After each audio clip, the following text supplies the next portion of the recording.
はい、こんにちは。MD ジャックです。愛です。耳の妖精ミミです。はい、今回は、モデル名紹介の前にご報告ですか？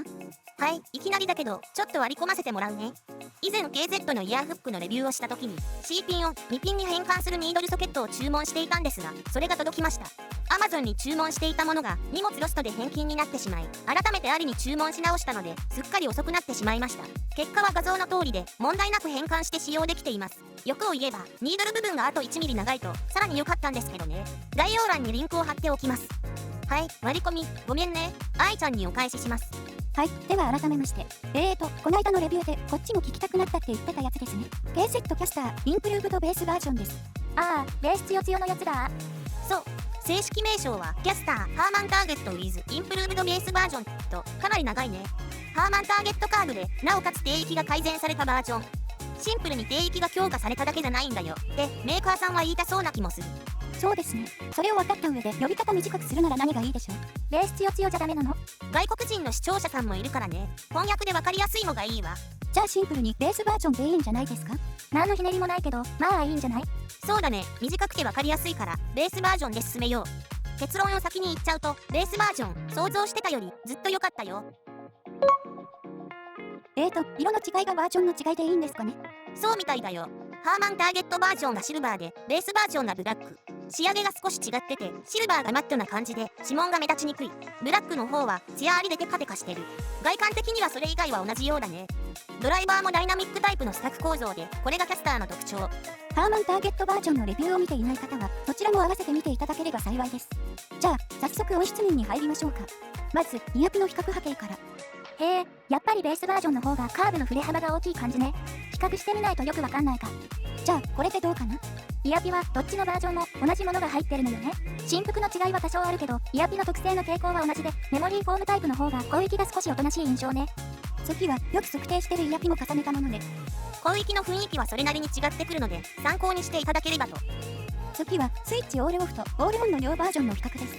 左側のオールオフの状態でもこれだけ違うんだね。超低域より上の50から 100Hz あたりが目立ってるのと、そこから先 250Hz あたりまで急降下してるのが特徴的。低域の効いた印象は確かにドーンときて存在感あるんだけど、ぼわっとした感じじゃなくすっきりしてる。低域を出した分の帳尻合わせで中域はそれなりに落としてるね。それがさらに低域を目立たせているんだけど、その分中域がちょっと聞きづらいのは仕方ないところか。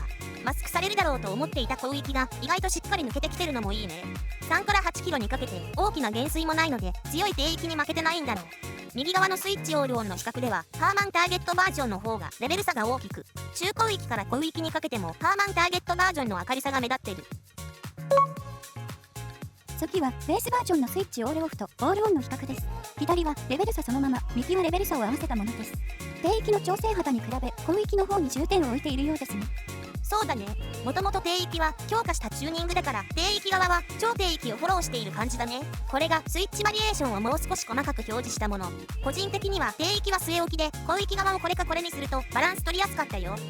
そろそろサウンドチェックの時間かな？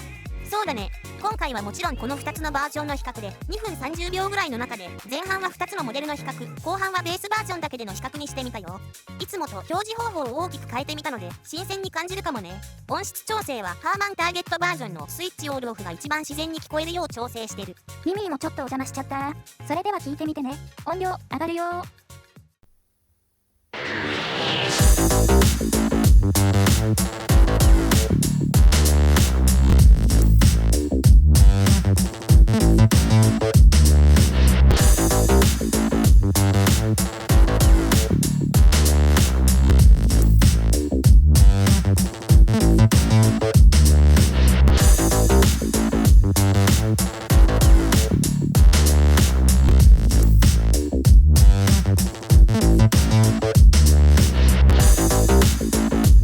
Thank you.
でした。ジャックさんのお話の通り、ハーマンターゲットバージョンの攻撃が明るくて、ベースバージョンは少しこもった感じもしたんですけど、これは音質調整の基準をハーマンターゲットバージョンにしてるからだね。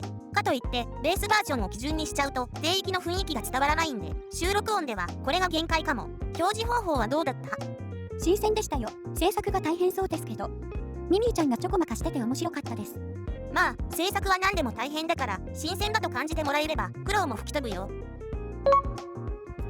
ベースバージョンの印象は予想していたよりはるかに良くて、低域が強いのにボはつかず結構クリアに感じた。低域のスイッチ調整を超低域に割り振ったのもいい。強化された低域を軸に高域をスイッチ調整で合わせていく感じもいい。ただのドンシャリではなく新感覚でクリアな印象。空間も定位もしっかり感じ取れるといった印象でした。バランス重視のジャックさんにしては意外な感想ね。自分でもそう思うけどいい感じの低域だったんでね。まだ試してないけど外で無線化して使うとき低域が削られやすい環境になるけど、このベースバージョンなら十分対応できそうなんで今度使ってみるつもり。無線化には当然 AZ20 を使うんでしょ？もちろん C ピン以外も装着できるようになったことだし、ハーマンターゲットバージョンと両方買っても5000円ぐらいで収まり、低域重視でありながら全方位に対応できるベースバージョンと広域がより抜けてくるハーマンターゲットバージョンで多くのリスナーの好みをカバーできる仕上がりになっていると思いました。ベースバージョンの方が本来のというか昔ながらの KZ っぽい雰囲気が味わえ、さらに新感覚のクリアな要素もプラスされているので、どちらかといえばベースバージョンをおすすめしたくなりました。なるほど、これは両方買っておこうと。そうだね、いいんじゃないかな。ということで KZ キャスターインプルーブドベースバージョンのレビューでした。ではまた次の動画で。ご視聴ありがとうございました。MD ジャックチャンネルはイヤホンレビューを音と波形た言葉で表現します。チャンネル登録お願いします。